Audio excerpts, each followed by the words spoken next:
and I think there was a robot in there, and he was called Duran Duran. Yeah, do you know Tony Blackburn, when these first come out, do you know what he called them? Go on. Durun Durun. Did he? Yeah, he called them Durun Durun. Right. He apologised to live on air.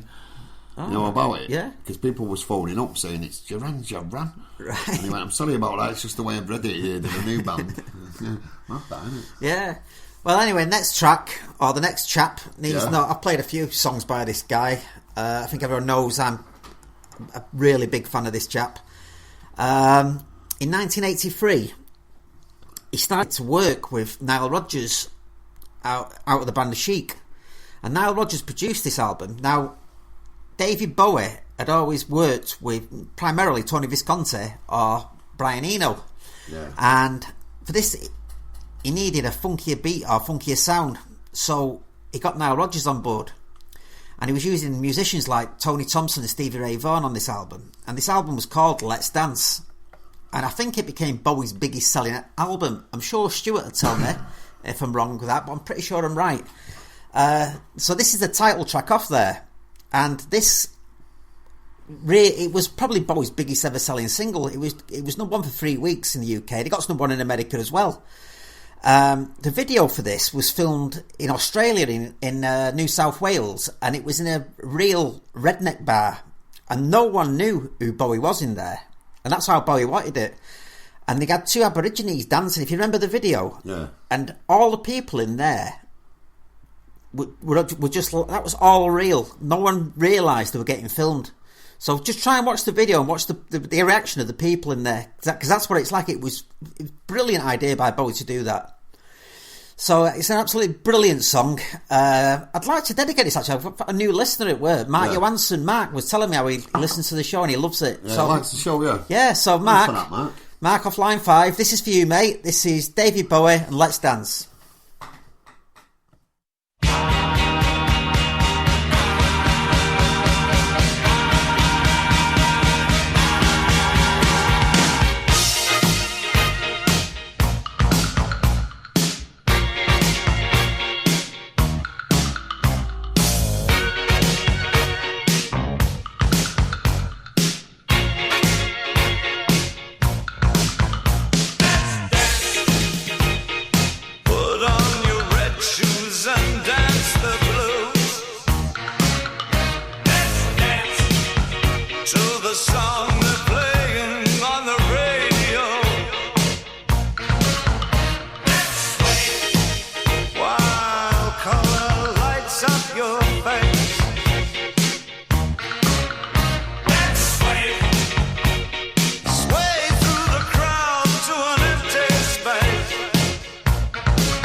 And that was the Unmistakable Voice of David Bowie with Let's Dance.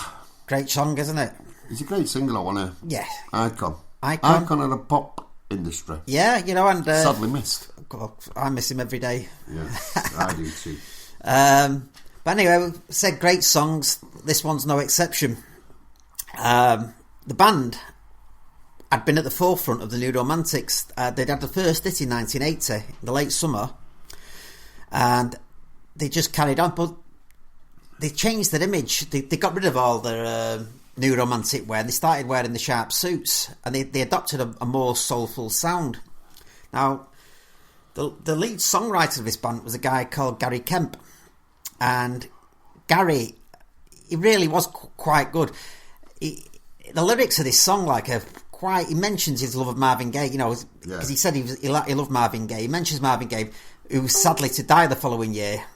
But he also mentions passages from Lolita, which was the Vladimir Nabokov novel, and the film that starred, I think it was James Mason and Peter Sellers and Shelley Winters. But it's a wonderful song. This got to number one as well, and it was number one, I think it was all the way through May of 1983. Not Bowie off number one, by the way.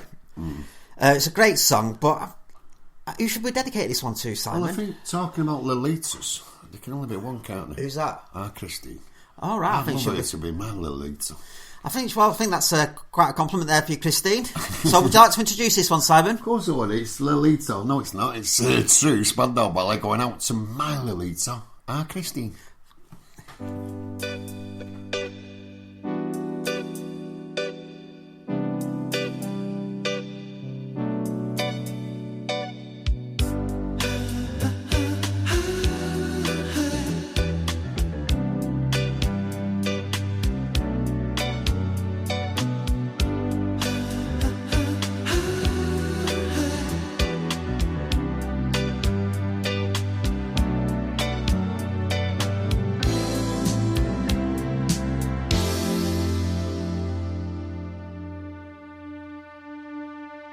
So true, funny how it seems, always in time, but never in line for dreams. Head over heels, went toe to toe.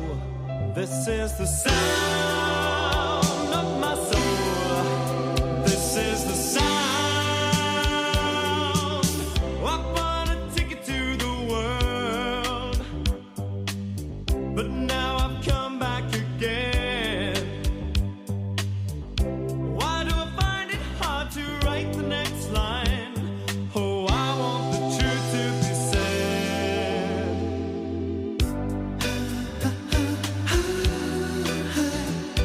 I know this much is true. I know this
back again. Why do I find it hard to write the next line? Oh, I want the truth to be said.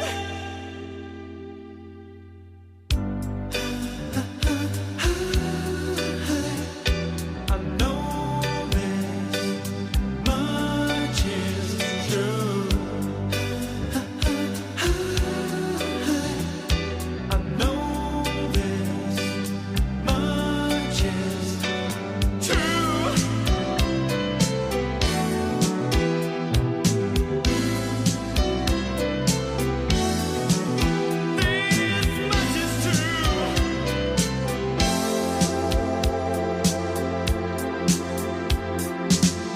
true. This much is true. This much is true. This much is true. I know this much is true. This much is true. This much is true. This much is true. This much is true. I know this much is true. This much is true. This much is true. And that was True, going out there to the girl in the nappy factory. I hope you like that one, Christine. Now, Simon, the next track is one of my personal favourites. I'd say probably my favourite song of the 1980s. Yeah, it is a great song, this. Um, It's also known as a Stalker's song. This. well, I'll tell you a bit of a story about it. Now, this song's by... They were, at the time, arguably the biggest pop band in the world, or Yeah, rock definitely. band. And they were coming to the end of their career. They were all going to move their separate ways, though they reformed briefly in 1986, but it was only very briefly. And the Police had started in 78 as part of the post-punk movement, but the sound had become more sophisticated. They'd always had a reggae beat about them. Now, in 82, Sting was married to an actress called Frances Tomilty, and his next-door neighbour was a lady called Trudy Styler, and Trudy was Francis' best friend. But that didn't stop Sting having an affair with her, and it caused ructions. He was vilified in the press for it, so he got sixth effort, so he moved over to the West Indies.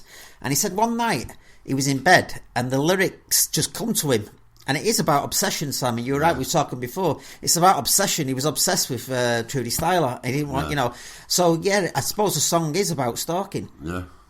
Before stalking was even Probably, heard of. yeah. So there is a dark undertone to the lyrics yeah. here. There really is, but it doesn't alter the fact that it's a superb song. It's Class superbly song, isn't it? produced. I think you Padgham produced this, Yeah. and it came off the album Synchronicity.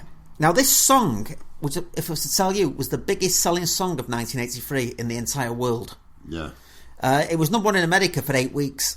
It was number one in Britain all the way through June. I think it was 4 weeks in the UK. It was the Police's last number one. They've had 5. This is their fifth and last number one.